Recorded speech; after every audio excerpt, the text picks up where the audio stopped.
Chief Inspector Hyne went off-world to reassure the Empire that Pre-Mor could manage its own affairs. He returns to find the Empire has decided to manage them for him. And Syril Karn wanted order.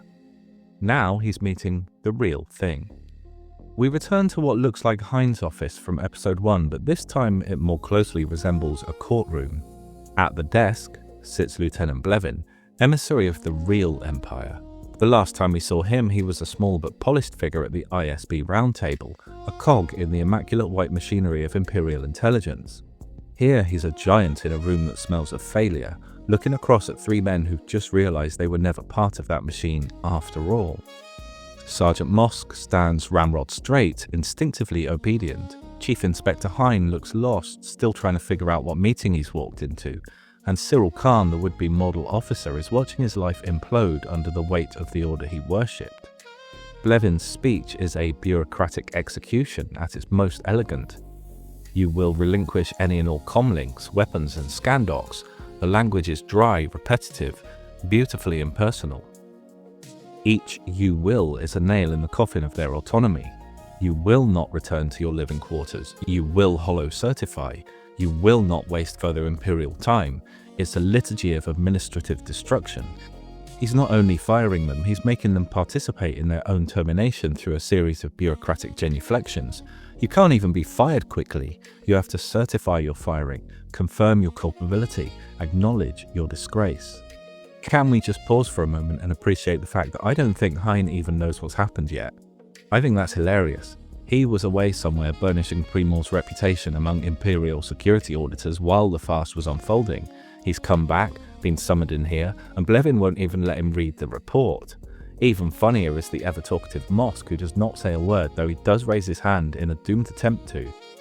I tried to work out what he might want to say here, but it's probably funnier not knowing. As for Blevin, he's performing rhetorical overkill for his own amusement. He could just say you screwed up. Instead, he constructs these baroque insults, combined ingredients, full apex, and incredulous disaster. He's enjoying this. He's styling on them. This is what happens when a competent bureaucrat encounters spectacular incompetence. They take aesthetic pleasure in describing it. The real brilliance of the scene is how it turns authoritarian mimicry into tragedy. Pre-Mor Security was the Empire's reflection in the dirty puddle. Same instincts, cheaper uniforms. Their whole existence was based on imitation, the fantasy of being something powerful. That's what makes this moment so darkly satisfying. They wanted order, now they're getting it. Pre-Mor is being absorbed by the parent organism it always imitated. Andor treats fascism as a pyramid scheme. Everyone thinks they're near the top until the next tier eats them. Blevin lists their sins with relish. Idiocy, ineptitude and total disengagement is the most cutting thing an Imperial bureaucrat could say. Not that they were disloyal, but that they were inefficient. Morality doesn't even come into it. Their crimes were managerial. This is where Andor's satire cuts deepest. Fascism in the real world often masquerades as competence, all straight lines and clean uniforms. What we're watching is the collapse of that illusion. The corporate tyrants who once strutted through Ferrex in perfect formation are now being dismantled by a better-dressed brand of tyranny. When Blevin tells Karn you will not be replaced, his tone is merciful, but he's mocking him. It's a complete annihilation. The line hits Karn like a personal betrayal, not because he's lost status, but because he's lost purpose. He's the kind of man who mistakes obedience for identity, who builds his sense of self out of doing things the right way. Blevin's dismissal shows the system he worshipped has revealed it never even saw him.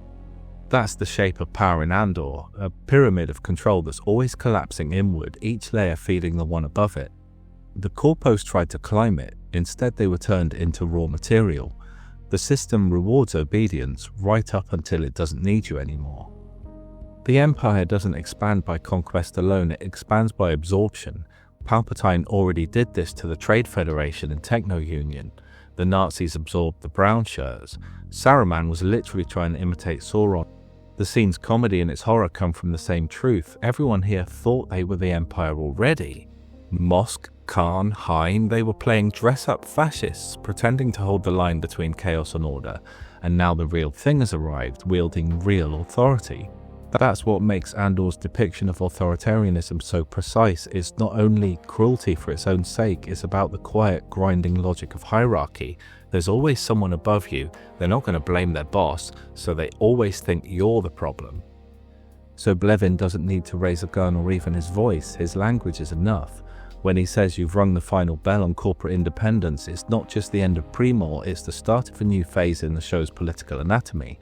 The Empire has stopped pretending it governs through proxies here, now it governs directly. And remember, this isn't just the Empire taking over Morlana 1, Pre-Mor's jurisdiction includes more than one planet, which means Ferrix itself is now under Imperial control, and they want to make an example of Ferrix. Ferrix proved you can stand against bullies. That is a dangerous bit of news to be spreading unchecked outside. Blevin obviously doesn't care that a resident mechanic shop worker was killed or that an old lady was roughed up. He doesn't technically care that several Pre-Mor employees died or that an expensive drop pod was destroyed. What he cares about is that the Empire is being embarrassed. The privatized governance model meant Pre-Mor were representing the Empire and they've just been made a joke of.